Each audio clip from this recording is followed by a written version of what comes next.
Hi folks, Damian here again. In this video we're going to talk quickly about these two rockets here.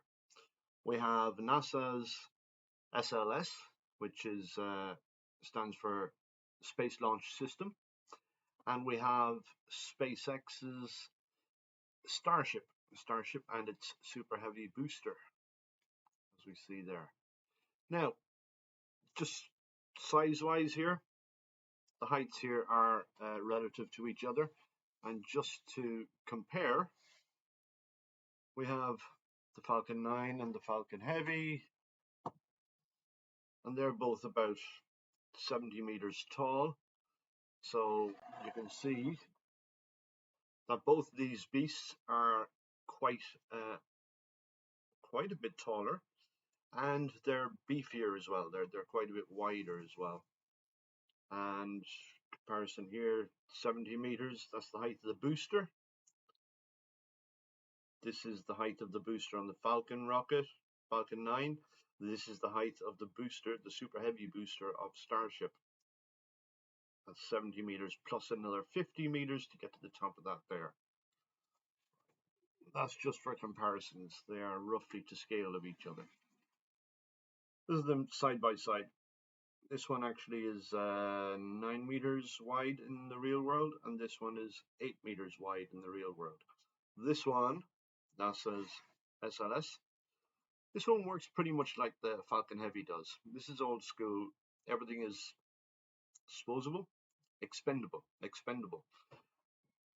Two side boosters, and they will carry the rocket so far up into the sky, then they will separate from it and they will be disposed of in the atmosphere or somewhere. Then the orange rocket in the center core stage will keep going further up into space, carrying the rest of the rocket further up. And I forget the order in which this happens, but the orange booster keeps going. I think then this safety device, this is the crew emergency escape, will be gone, disposed of. And this is the Orion capsule in the top. That's the part that carries the crew. 4 crew, I think. And this part then, when it separates from this part, it continues further up on its mission higher into space. These other rockets are aimed at getting cargo and crew into low Earth orbit. This is the capsule of the Falcon 9. They're good for getting into low Earth orbit, like the International Space Station. Both these rockets are being designed to go further afield, much further afield, like to the moon and beyond. Interplanetary, I think they're saying, actually. Put the cap on there. Sorry, the emergency escape system. That's that one. That's been in development for many years, decades actually. And this orange part, oh yeah, it's nicknamed the orange rocket. This is all based on the shuttle era of rocket launching, as are these boosters and this and the second stage here as well. And the Orion capsule is, well, we used a different capsule in the Apollo mission days. This is the Artemis mission, and the capsule here is the Orion capsule. That's the only part that comes back with the crew. This one, in development in recent years as well, this one is designed to be fully reusable. We know in the Falcon 9, the booster is reusable because it comes back and lands, as we saw recently. This one is designed to do the same thing. The booster will separate, come back and land, and the Starship itself will keep going up and beyond into space, to the moon and beyond even. But this part is designed to be reusable as well. This part separates, it does a fancy skydive maneuver, as it's called, comes down and then at the last minute flips over and then lands in a similar fashion to the booster doing its landing. And that's pretty much it. Now, there's a little space race on between these two. It's not an official race. Both of these are like partners, if you like. They're helping each other out. And the orange rocket here is it's just actually recently, today, as per recording of this video, today it rolled back out to the launch site from its shed. Shed is what I call it. That's the VAB, the Vehicle Assembly Building. Vehicle Assembly or Vertical Assembly Building. I call it the shed. It was rolled out from the shed to the launch pad, so as of today it's now sitting on the launch pad, and we have a scheduled next launch attempt, because they've had 3, I think, so far that didn't work, that they had to scrub.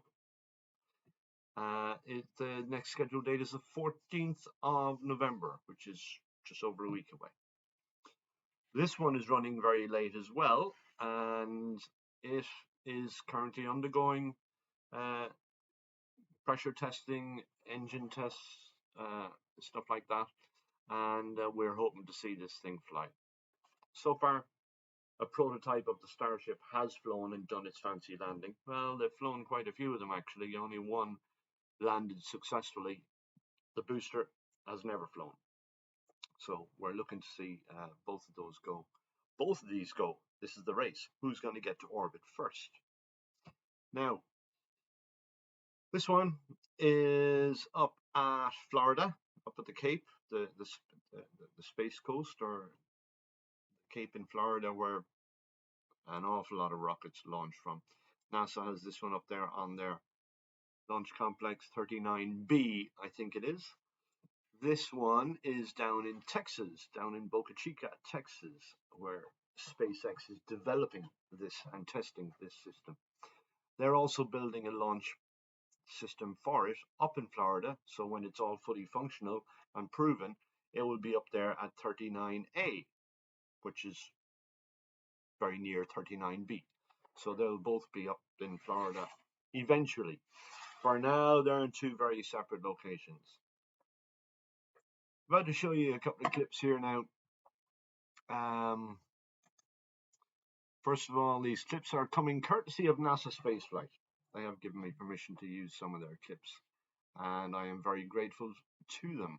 All links will be in the description below this as well as here. So you can look in the description below afterwards. Right, let's pull up. Here we go. No, let's back up there a little bit. I forgot to put that there. Okay, that's YouTube footage thanks to NASASpaceflight. The next one, this is the shot. This is the shot. This shows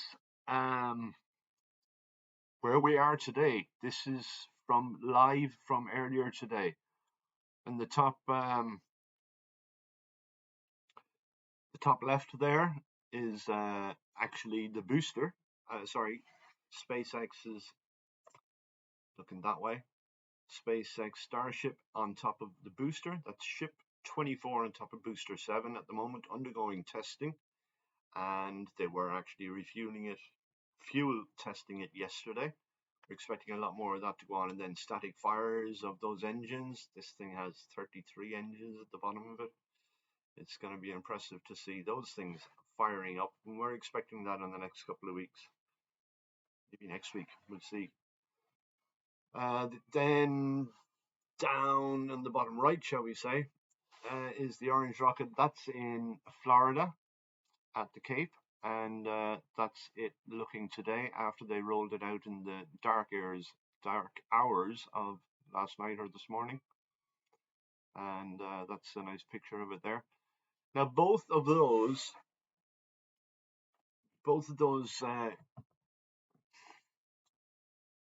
pictures are just still pictures taken from 2 live streams. Top left one there is called Starbase Live. That's from NASASpaceflight. And that's a 24/7 stream. So you can see they've got multiple cameras as well all around the place. And they'll be watching and commenting on all sorts of things that are going on there as they happen. And you can tune into that any time of day or night. Again, the link is in the description below this video. And then the orange rocket, the SLS, that's up in Florida. Again, NASASpaceflight have cameras up there, and they run a 24/7 live stream of that as well, and multiple cameras all over the place, and that's a good place to check in. I check in on both of these on a daily basis to see what's going on. It's great. Fair play to NASASpaceflight for covering all of this. There are other companies out there doing it, other outfits, other people giving coverage as well. But these people, NASASpaceflight, have actually given me permission to use their clips, so that's a big thing. I don't want to be done for any copyright issues. Well, let's see. Yeah.